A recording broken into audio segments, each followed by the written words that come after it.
जय हिंद दोस्तों। मैं हूं अल्पेशियन और आज हम बात करने वाले हैं मल्टीपल इंटीग्रेशन की। अभी तक हम लोगों ने जो भी इंटीग्रेशन किया वो सिंगल इंटीग्रेशन किया है।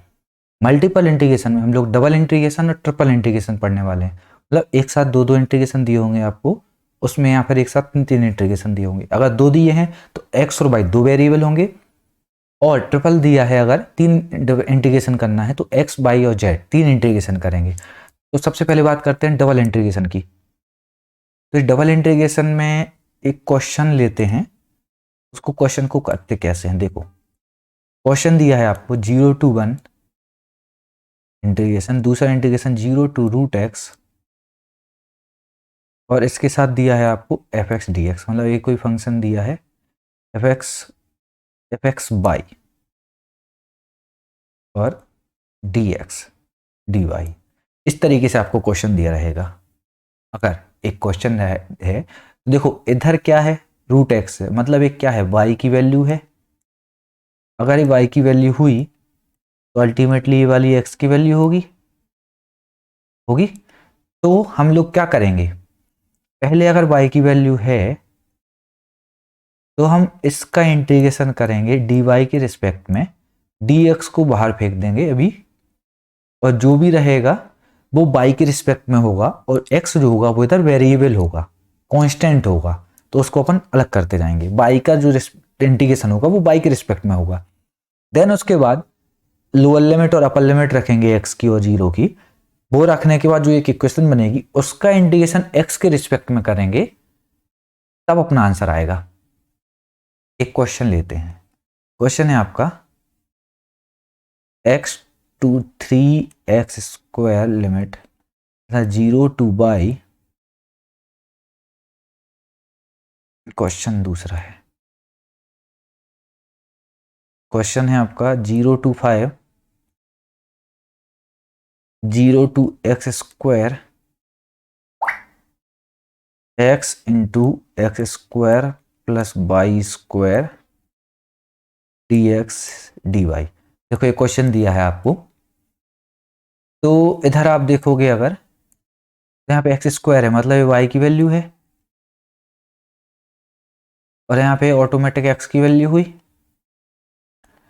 तो मैं इसको लिखूंगा अगर, तो इसको कैसे लिखूंगा, 0 to 5 लिखा मैंने, इधर 0 to x² लिखा, इसके साथ x³ प्लस xy² हुआ इंटू dy और इंटू dx का रिस्पेक्ट में बाद में होगा, पहले y के रिस्पेक्ट में करें। अगर y के रिस्पेक्ट में कर रहे हैं तो x कांस्टेंट होगा अपना, इधर होगा 0 to 5, x कांस्टेंट है तो बाहर हुआ तो x³ और dy का हो जाएगा y, plus x constant y² का हो जाएगा y³/3, और यहाँ पर जो लिमिट होगी वो 0 to x² होगी इंटू dx होगा। ठीक है, आगे देखते हैं। यहाँ पर 0 to 5 लगाया मैंने, अब y की जगह पर x² रखना है आपको। यहाँ पे x² इंटू x³ तो x⁵ प्लस यहाँ पे x² रखा तो x⁵ हो जाएगा। सॉरी, यहाँ पे y³ है तो x² का क्यूब मतलब x⁵ और प्लस x⁵ होगा इंटू, अब रखना है आपको dx, क्योंकि x रखेंगे तो 0 रखेंगे तो सब 0 हो जाएगा। इसको सॉल्व करेंगे जब तो x⁵ का हो जाता है x⁵6/6 प्लस x⁵ का होगा x⁵8/8 3 24। इसको सॉल्व करना है आपको, 0 to 5 रखो, आप 0 to 5 रखोगे तो आपकी वैल्यू आ जाएगी 5⁵6/6 प्लस 5⁵8/24। इस तरीके से आपका आंसर आएगा। क्लियर है हुआ आपको क्वेश्चन कैसे करना है? चलिए, वेरी गुड। अब हम बात करने वाले हैं one of the most important topic, change of order of integration. Change of order of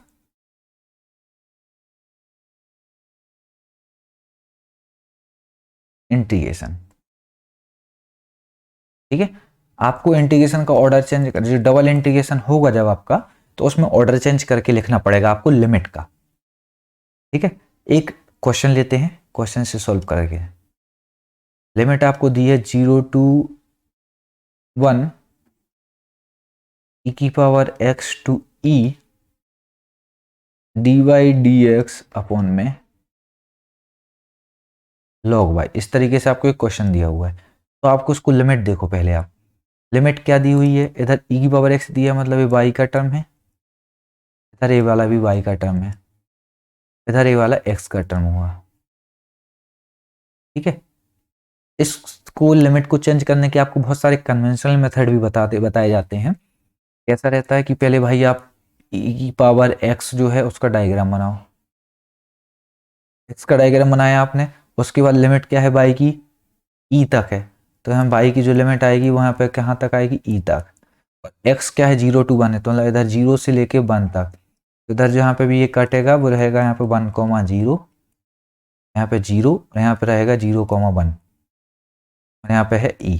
इस तरीके से फिर उसके बाद एक स्ट्रिप काटो आप, और एक स्ट्रिप इस टाइप से काटो।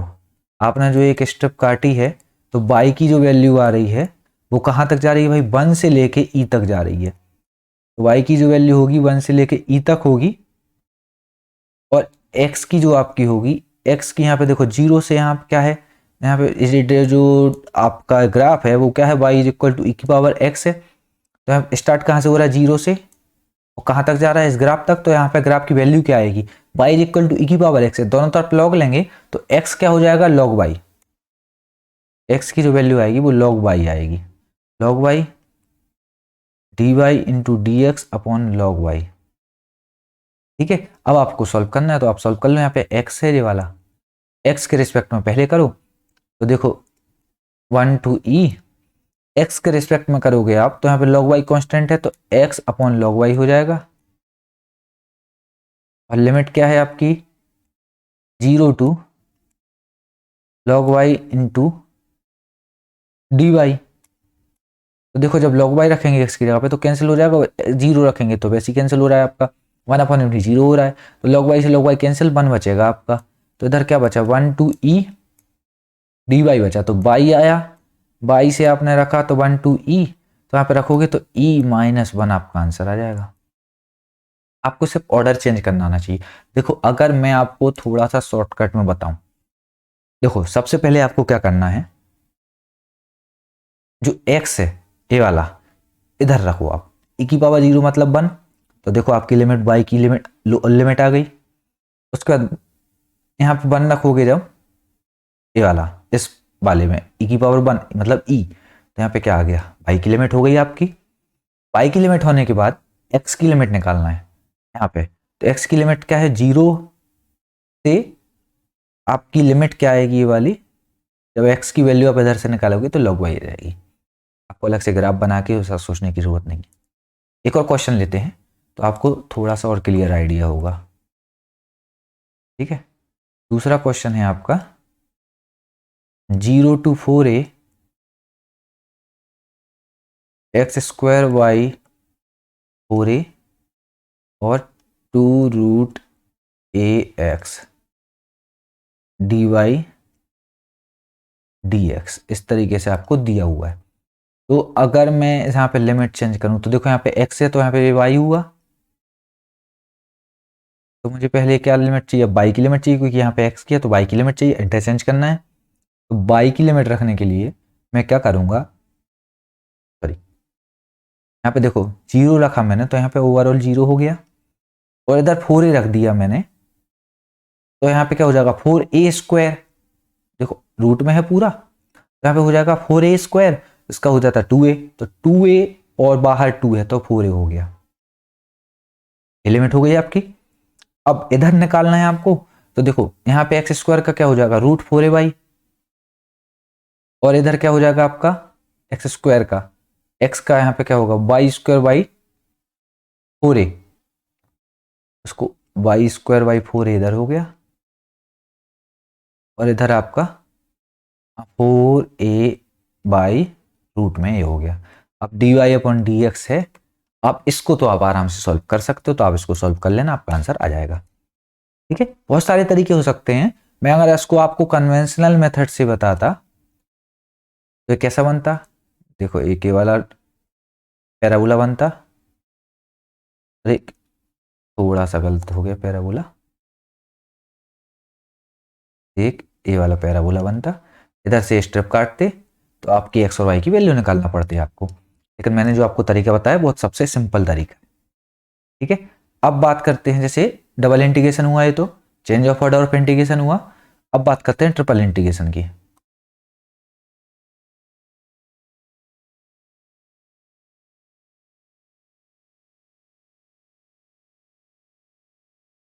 ठीक है, ट्रिपल इंटीग्रेशन में क्या करना है, ट्रिपल इंटीग्रेशन जैसे आपको दिया हुआ है -1 to 1, ठीक है, 0 to 2 x माइनस जेड, यहाँ पे x प्लस जेड, यहाँ पे दिया हुआ है आपको x plus y plus z into d x d y d z, आपको ये दिया हुआ है। आप एक चीज नोटिस करो, अगर तो आप x और z दिया है, यहाँ पे क्या मिसिंग है, y, ये वाली वैल्यू किसकी हुई, y की हुई। तो सबसे पहले हम क्या करेंगे, इसको y के रिस्पेक्ट में डिफ्रेंशिएट करेंगे।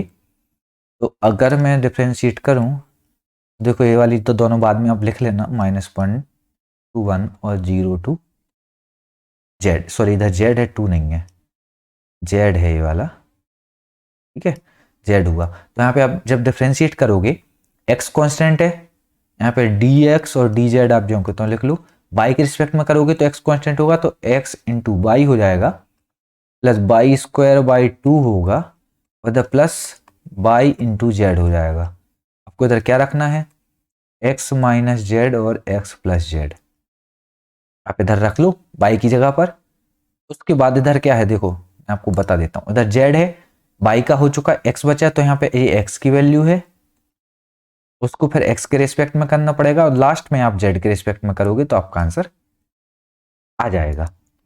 आई होप, उम्मीद कर सकता हूं आप लोग इसको बना लेंगे। ठीक है, चलिए अब एक जो लास्ट टॉपिक है इस चैप्टर का, वो है आपका, इंपॉर्टेंट है बहुत ज्यादा, डिफरेंशिएशन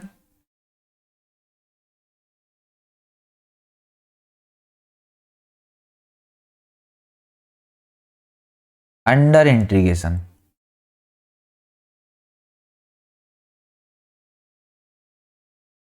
डिफरेंशिएशन अंडर इंटीग्रेशन, आपको इंटीग्रेशन दिया है, एक क्वेश्चन दिया है आपको, एक सेकंड में आपको बताता हूँ, क्वेश्चन लेके बताता हूँ। आपको एक डिफरेंशिएशन इंटीग्रेशन दिया होगा और उसका आपको डिफरेंशिएशन निकालना है, तो कैसे निकालेंगे आप, सबसे पहले स्टेप 1 आपको आइडेंटिफाई करना है, आइडेंटिफाई दी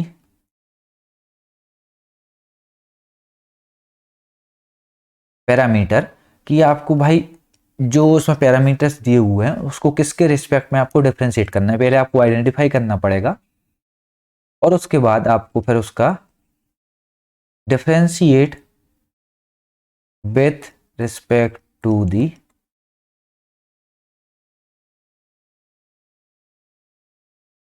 पैरामीटर, उस पैरामीटर के रिस्पेक्ट में आपको डिफरेंशिएट करना है। ठीक है, ये तो हो गई आपकी थ्योरेटिकल बात। अब आप देखो सीधा D i upon D x के रिस्पेक्ट में आपको डिफरेंशिएट करना है अगर, तो जो D i upon D x हो, आई क्या है, इंटीग्रेशन है, उसको लिखेंगे एफ ऑफ, देखो एक यहाँ पे फंक्शन दिया होगा आपको, यहाँ पे एफ एक्स और जी एक्स, यहाँ पे एक कोई फंक्शन दिया है एफ एक्स बाई का टर्म में कुछ भी दिया होगा आपको। तो देखो क्या होगा, सबसे पहले तो f of g x into g dash x minus f of f x into f dash x. क्या बता रहा हूं मैं आपको, देखो सबसे पहले आपको जहां पे x दिया होगा उसमें ये वाला फंक्शन रखना पड़ेगा, और उसका फिर इनटू करके डिफरेंशिएशन, उसका इधर डिफरेंशिएशन करोगे, माइनस आपको यहाँ पे एफ एक्स दिया हुआ है, उसको रखोगे एक्स की जगह पर, इनटू में उसका डिफरेंशिएट करोगे, आपका आंसर आ जाएगा। क्वेश्चन देखते हैं एक। क्वेश्चन है आपका a/∞ 0 to ∞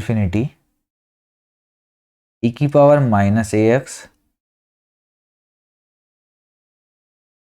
sin mx upon में x dx।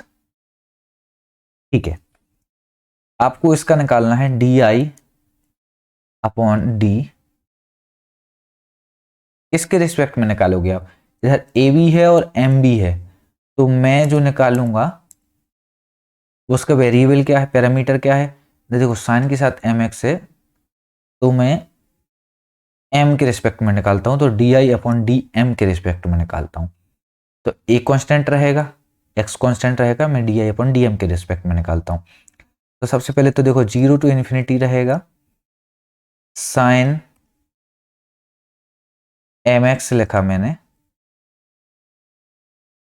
मैं पहले एक काम करता हूँ, मैं आपको ए के रिस्पेक्ट में निकाल के बताता हूँ, आप किसी के रिस्पेक्ट में निकाल सकते हो। तो देखो sine m x upon x, ये वाला हो गया अपना क्या, कांस्टेंट, इंटू ई की पावर ए एक्स है आपका, तो ए के रिस्पेक्ट में करना है मुझे, तो ई की पावर माइनस ए एक्स तो आएगा, इंटू ए एक्स के साथ आपका जो होगा उसका डिफरेंशिएशन करना होगा, तो माइनस एक्स आएगा।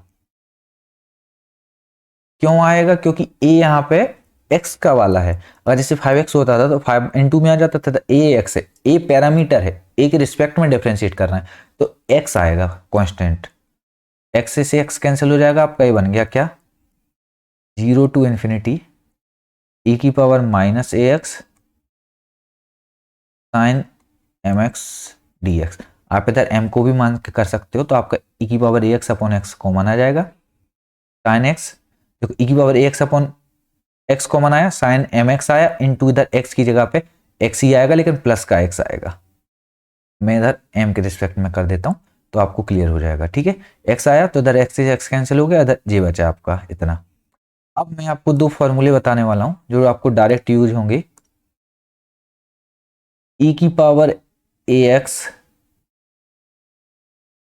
साइन बी एक्स और e की पावर ए एक्स कॉस बी एक्स। ठीक है, दो फॉर्मूले हैं, डायरेक्ट आपको यूज होंगे। देखो e की पावर ए एक्स अपॉन में ए स्क्वायर प्लस बी स्क्वायर, इधर भी आपका वही आएगा। ठीक है, इनटू में यहाँ पे आ जाएगा आपका a sine b x minus b cos b x, इधर आपका रहेगा a cos b x plus b sine b x. ये आपके फॉर्मूले हैं, इसमें आप वैल्यू रखोगे, आपका आंसर आ जाएगा। ठीक है, तो स्टूडेंट्स हमारा जो थ्योरी पोर्शन था इंटीग्रेशन चैप्टर का, वो पूरा क्लियर होता है। इसमें कुछ तो अगर छोटे मोटे टॉपिक बचे होंगे, तो जो प्रीवियस ईयर क्वेश्चन सॉल्व करेंगे नेक्स्ट वीडियोज में, उसमें मैं आपको बता दूंगा। बाकी जो आपका मेन पोर्शन था, जो एग्जाम में सबसे ज़्यादा पूछा जाता है, जिससे क्वेश्चन सबसे ज़्यादा बनते हैं, वो मैंने आपको पूरा क्लियर करा दिया है। नेक्स्ट वीडियो में हम लोग प्रीवियस ईयर के क्वेश्चन देखेंगे। तो स्टूडेंट्स मिलते हैं नेक्स्ट वीडियो में। जय हिंद।